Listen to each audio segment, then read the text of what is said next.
നമസ്കാരം. ഇന്ന് നമ്മൾ നോക്കാൻ പോകുന്നത് യൂറോപ്പിന്റെ ചരിത്രത്തിലെ വളരെ പ്രധാനപ്പെട്ട ഒരു ആശയത്തെക്കുറിച്ചാണ്, ദേശീയത. 19ാം നൂറ്റാണ്ടിൽ ഇതൊരു വലിയ മനോഹരമായ സ്വപ്നമായിട്ടാണ് തുടങ്ങിയത്. പക്ഷേ എങ്ങനെയാണ് ആ സ്വപ്നം പതിയെ പതിയെ ഒരു അപകടകരമായ യാഥാർത്ഥ്യമായി മാറിയത്?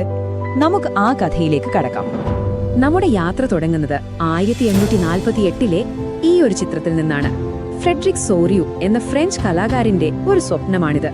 നോക്കൂ, പല രാജ്യങ്ങളിലെ ജനങ്ങൾ ഒരുമിച്ച് സാഹോദര്യത്തോടെ ഒരു പുതിയ ലോകത്തേക്ക് മാർച്ച് ചെയ്യുന്നു.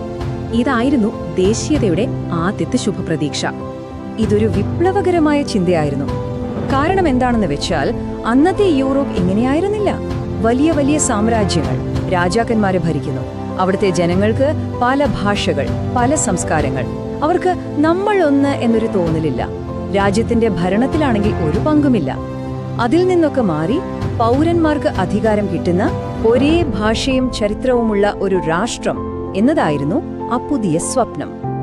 ഈ പഴയ സാമ്രാജ്യങ്ങളൊക്കെ ഭരിച്ചിരുന്നത് ഏകാധിപത്യ രീതിയിലായിരുന്നു.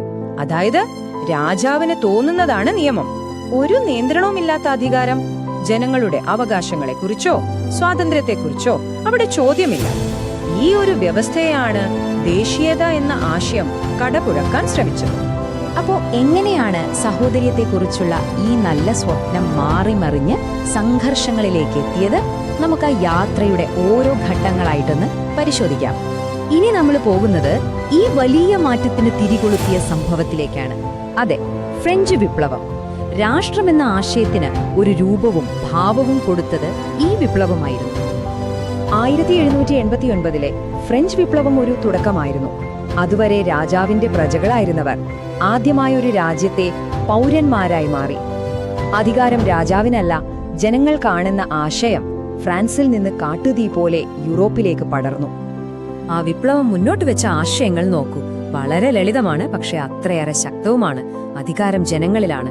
ഒരു പൊതുവായ സ്വത്വമാണ് നമ്മളെ ഒന്നിപ്പിക്കുന്നത്. നിയമം എല്ലാവർക്കും ഒരുപോലെ ആയിരിക്കണം. ഈ ആശയങ്ങളാണ് നമ്മൾ ഇന്ന് കാണുന്ന പല രാജ്യങ്ങളുടെയും അടിത്തറ. ഇതിലെ ഏറ്റവും രസകരമായ ഒരു കാര്യം എന്തെന്നാൽ, നെപ്പോളിയൻ യൂറോപ്പ് കീഴടക്കാൻ പോയപ്പോൾ അദ്ദേഹം അറിയാതെ തന്നെ ഈ സ്വാതന്ത്ര്യത്തിന്റെ ആശയങ്ങളും കൂടെ കൊണ്ടുപോയി. അവസാനം അദ്ദേഹം പ്രചരിപ്പിച്ച അതേ ദേശീയതയുടെ തീപ്പൊരികൾ തന്നെ അദ്ദേഹത്തിന്റെ സാമ്രാജ്യത്തിന്റെ തകർച്ചയ്ക്ക് കാരണമായി. ഒരുതരം വിരോധാഭാസമല്ലേ? പക്ഷേ ദേശീയത എന്ന് പറയുന്നത് യുദ്ധവും നിയമവും മാത്രമല്ല, അതൊരു വികാരമാണ്. ആ വികാരം ആളുകളുടെ ഹൃദയത്തിൽ എത്തിച്ചത് കലയും സംഗീതവും കഥകളുമൊക്കെയാണ്. ഈ പുതിയ ദേശീയ ബോധം യൂറോപ്പിലാകെ വലിയ പ്രക്ഷോഭങ്ങൾക്ക് കാരണമായി.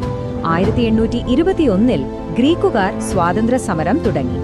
1830-ൽ ഫ്രാൻസിൽ വീണ്ടും വിപ്ലവമുണ്ടായി. അത് മറ്റു പല രാജ്യങ്ങളിലേക്കും പടർന്നു. 1848 ആയപ്പോഴേക്കും യൂറോപ്പിൽ പലയിടത്തും ജനങ്ങൾ സ്വന്തം രാഷ്ട്രത്തിനായി തെരുവിലിറങ്ങി. ഈ വികാരങ്ങളെ ഊട്ടിയുറപ്പിക്കുന്നതിൽ സംസ്കാരത്തിന് വലിയൊരു പങ്കുണ്ടായിരുന്നു.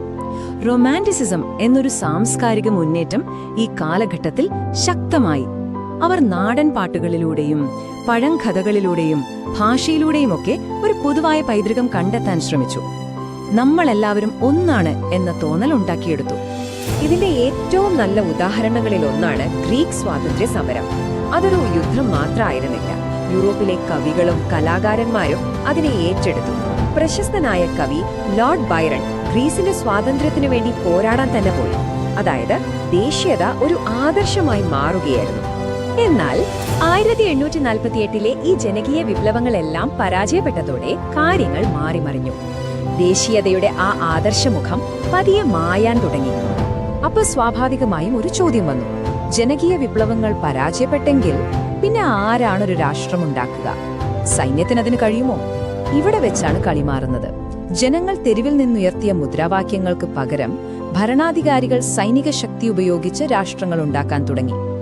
അതായത് ദേശീയതയ്ക്ക് രണ്ട് മുഖങ്ങളുണ്ടായി. 1848-ന് മുൻപ് അത് ജനാധിപത്യത്തെയും സ്വാതന്ത്ര്യത്തെയും കുറിച്ചുള്ള ഒരു സ്വപ്നമായിരുന്നു. എന്നാൽ അതിനുശേഷം അത് അധികാരം നേടാനും നിലനിർത്താനുമുള്ള ഒരു മാർഗമായി മാറി. ആദർശത്തിൽ നിന്ന് പ്രായോഗികതയിലേക്കുള്ള ഒരു മാറ്റം. ഇതിന്റെ ഏറ്റവും വലിയ ഉദാഹരണമാണ് ജർമ്മനിയുടെ ഏകീകരണം. പ്രഷ്യയുടെ ഭരണാധികാരിയായ ഓട്ടോ വോൺ ബിസ്മാർക്ക് പറഞ്ഞത്, പ്രസംഗങ്ങൾ കൊണ്ടോ ഭൂരിപക്ഷം കൊണ്ടോ അല്ല, മറിച്ച് രക്തവും ഇരുമ്പും കൊണ്ട്, അതായത് യുദ്ധങ്ങളിലൂടെയേ വലിയ കാര്യങ്ങൾ തീരുമാനിക്കാനാവൂ എന്നാണ്. അദ്ദേഹം അത് ചെയ്ത് കാണിച്ചു. ഇതോടെ ജർമ്മനിയെയും ഇറ്റലിയെയും പോലുള്ള ശക്തമായ രാഷ്ട്രങ്ങൾ നിലവിൽ വന്നു. പക്ഷേ ഈ മാറ്റം യൂറോപ്പിനെ ഒരു പുതിയ ദിശയിലേക്കാണ് കൊണ്ടുപോയത്. സഹകരണത്തിന് പകരം രാഷ്ട്രങ്ങൾ തമ്മിലുള്ള മത്സരത്തിന്റെ ഒരു കാലഘട്ടം തുടങ്ങി.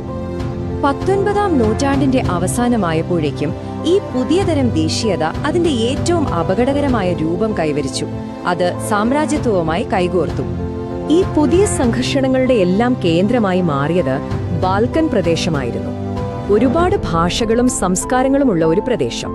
അവിടെ ഓട്ടോമൻ സാമ്രാജ്യം തകർന്നപ്പോൾ ഓരോ വിഭാഗവും സ്വന്തം രാഷ്ട്രത്തിനായി പോരടിക്കാൻ തുടങ്ങി. യൂറോപ്പിലെ വലിയ ശക്തികൾ കൂടി ഇതിൽ ഇടപെട്ടതോടെ ബാൽക്കൻ ഒരു വെടിമരുന്ന് ശാല പോലെയായി. എപ്പോൾ വേണമെങ്കിലും പൊട്ടിത്തെറിക്കാവുന്ന ഒരവസ്ഥ. പ്രത്യേകിച്ച് 1871 ശേഷം ഈ ദേശീയ വികാരം കൂടുതൽ അസഹിഷ്ണുത നിറഞ്ഞതായി.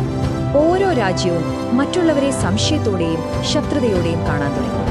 എന്റെ രാജ്യം എന്ന ചിന്ത മറ്റുള്ളവരുടെ രാജ്യം നശിക്കണം എന്ന തലത്തിലേക്ക് മാറി. ഒടുവിൽ സംഭവിച്ചത് ഒരു മഹാദുരന്തമാണ്.